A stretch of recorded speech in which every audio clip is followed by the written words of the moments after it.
Welcome to Links007 TV News Report, providing you with the best in local and international news updates. This is a place where you can get the most reliable and informative news information. Links007 TV News Report. Welcome back and thanks for joining us. This is Links007 TV News Report. St. Andrew businesswoman reported missing is safe.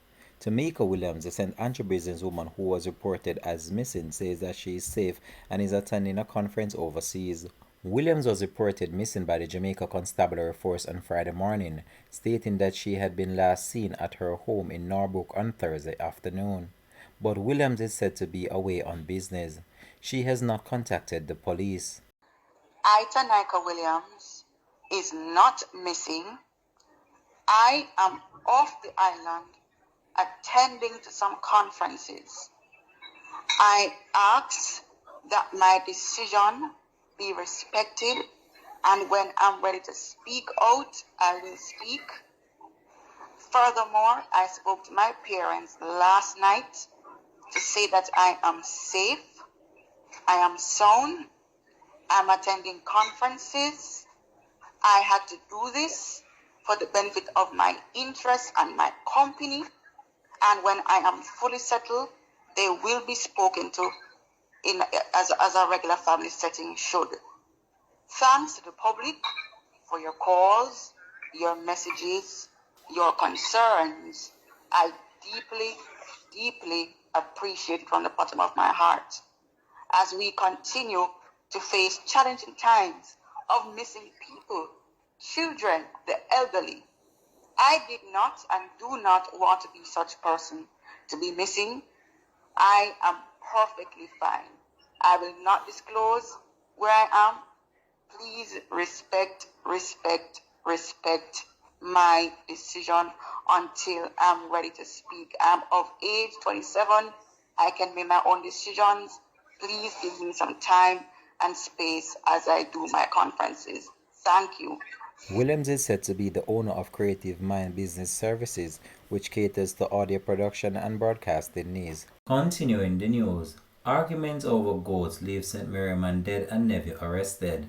A man is to be questioned by police investigators after being accused of fatally stabbing his uncle during a domestic dispute in a Rockabessa St. Mary on Thursday. Dead is 37-year-old Oral Murphy, otherwise called Ziggy of Rockabessa. Reports are that around 2:30 p.m., Murphy made a complaint to his nephew that his goat had eaten some crops. An argument later ensued between the two men, and the family members began to fight. It is alleged that one of the family members used a knife to stab the other one in the upper part of the body. He was transported to the hospital where he succumbed to his injuries. The alleged attacker subsequently arrested by the police. The investigation continues. Taxi operator killing drive-by shooting on South Camp Road. Police detectives are continuing their search for a gunman who fatally shot a taxi operator in a drive-by shooting on South Camp Road in Kingston on Thursday. He has been identified as 44-year-old Larry Hamilton. Reports are that around 3:40 p.m. on Thursday, Hamilton was driving his motor vehicle along the roadway when on reaching a section of South Camp Road, a white Toyota car with armed men drove up. It is reported that the men opened fire, hitting Hamilton before escaping from the scene. The reported man was actually taken to hospital where he succumbed to his injuries. It is further reported that Hamilton attempted to drive away his vehicle but crashed along the roadway. He later succumbed to the gunshot wounds. The scene was processed by detectives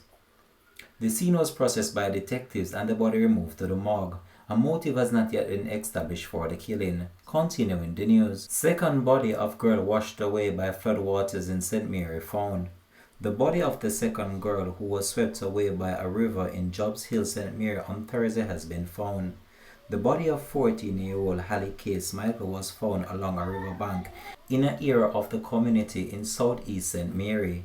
Head of the St. Mary Police Department, Superintendent Bobette Morgan Simpson confirmed on Saturday. The senior policewoman said that the body was located around 10 a.m.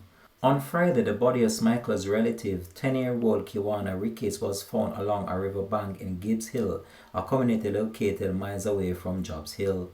This was after an extensive search by members of the police, fire department, and members of the Jamaica Defense Force and residents. Continuing the news. Farmer shot dead by a gunman fleeing from St. Elizabeth robbery. Police are probing the murder of a farmer in Southeast St. Elizabeth on Friday night by a gunman following a robbery at a lottery outlet. Police have named the deceased as 64-year-old Peter Minley, a resident of Bellevue housing scheme near Southfield in St. Elizabeth.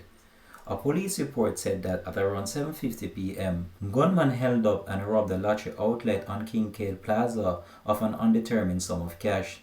The police said that Minley, who was standing on the plaza, was shot by the gunmen as they made good their escape. He was taken to hospital where he succumbed to his injuries. The Bellevue community, which is located in close proximity to Southfield, was the scene of last December murder of a Chinese couple during a robbery. Last month, police killed one of 3 suspects who was caught on CCTV surveillance system posed on customers before they carried out the robbery. Continuing the news, search launched for missing nurse.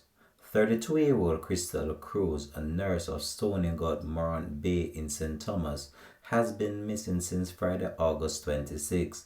She is of brown complexion, slim built and about 160 centimeters or 5 feet 3 inches tall. Reports from the Spanish Town Police are that at about 8 a.m., Cruz was last seen in Portmore, Parkway, Bridgeport, St. Catherine. Her mode of dress at the time she disappeared is a sports bra and shorts. She has not been seen or heard from since. Anyone knowing the whereabouts of Crystal Cruz has been asked to contact the Spanish Town Police at 876-984-2305, the police 119 emergency number, or the nearest police station. No photograph of Crystal Cruz was available at the publication of this report. We'll continue to track this story and provide more information to come on this. Continuing the news. Man killed in Negril. The police have commenced an investigation into the death of a man in Negril. A man was shot and killed in a community in Negril. The incident took place around 5:30 p.m. at a bar and restaurant across from a service station. It is understood that the man lived on the property. The full identity of the man is unknown. However, we were told that his alias is Papa, and the reason for his killing is not known. However, reporters were told that a number of gunshots were heard in the area. A crowd converged on the scene as the police investigators continued their investigation. The killing in Negril is the third over a 24-hour period. The other 2 killings were in Grange Hill.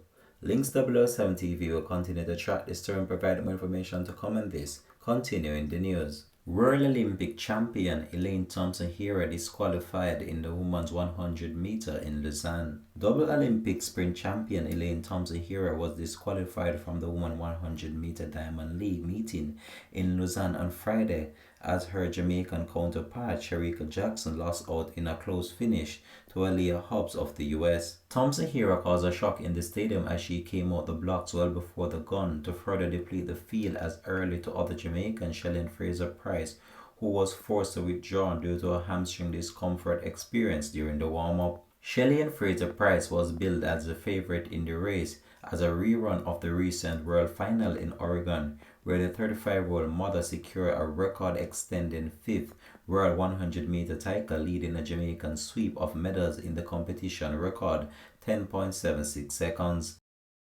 16 teachers resigned from Campion College. The exodus of teachers from Jamaica's classroom, most notably for better pay and working conditions overseas, has not spared one of the country's top educational institutions, Campion College. The school has since filled all vacancies except for a lab technician post, and the school is in the process of orientating 21 new members of staff. While the focus on Jamaicans has not been the mass exodus of teachers, primarily to take up posts in the U.S. market, not all teachers are migrating. Campion College principals share that some teachers have developed a bond with the school and their students are gutted when they feel that they have no choice but to leave. Inadequate remuneration, poor working condition, and the feeling of being disrespected by authorities are the top 3 reasons being cited for educators exiting Jamaican's classroom and seeking job overseas. Reports are that up to 7 agencies are in the country actively recruiting teachers to work overseas. The Ministry of Education has projected that up to 1,250 teachers could have leave the classroom this year.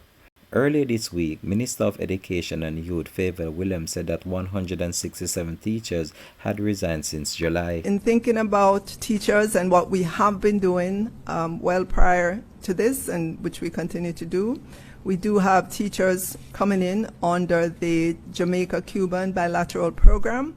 We have 70 teachers there. 59 of them are Spanish teachers, 5 in chemistry, 3 in mathematics, and 3 in physics.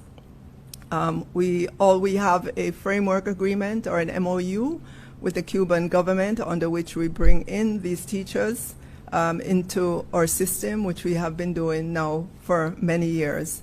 And of course, we always keep the lines of communication open. And in this case, should there be a need for additional teachers, in terms of Spanish and some of the other specializations.